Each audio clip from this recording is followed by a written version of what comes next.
ಕೇಂದ್ರ ಸರ್ಕಾರ ತೀರ್ಮಾನ ತೆಗೆದುಕೊಂಡಿದೆ. ಯಾರು ಉಗ್ರರು ಭಾರತೀಯರನ್ನು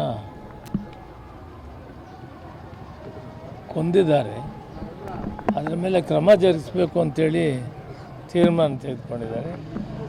ಕೇಂದ್ರ ಸರ್ಕಾರ ತೀರ್ಮಾನಕ್ಕೆ ಅಖಿಲ ಭಾರತ ಕಾಂಗ್ರೆಸ್ ಪಾರ್ಟಿ ಅಧ್ಯಕ್ಷರು ನಮ್ಮ ನಾಯಕರಾದಂಥ ರಾಹುಲ್ ಗಾಂಧಿಯವರು ಒಟ್ಟಾರೆ ಸಮ್ಮತಿ ತೋರಿಸಿದರೆ ದೇಶ ಮುಖ್ಯ, ದೇಶದ ಭದ್ರತೆ ಮುಖ್ಯ, ದೇಶದ ನಾಗರಿಕರು ಮುಖ್ಯ.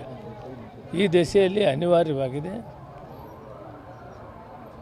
ವಿನಾಕಾರಣ ಭಾರತ ದೇಶ ಮೇಲೆ ಬಂದು ಅವರು ಮಾಡಿದಂಥ ದಾಳಿಗೆ ಪ್ರತಿಕ್ರಿಯೆ ಮಾಡೋದಕ್ಕೆ ಕೇಂದ್ರ ಸರ್ಕಾರ ತೀರ್ಮಾನ ಮಾಡಿದೆ. ತಪ್ಪು ಮಾಡಿದವ್ರನ್ನ ಶಿಕ್ಷೆ ಮಾಡಬೇಕಾಗ್ತದೆ, ಅನಿವಾರ್ಯವಾಗಿದೆ.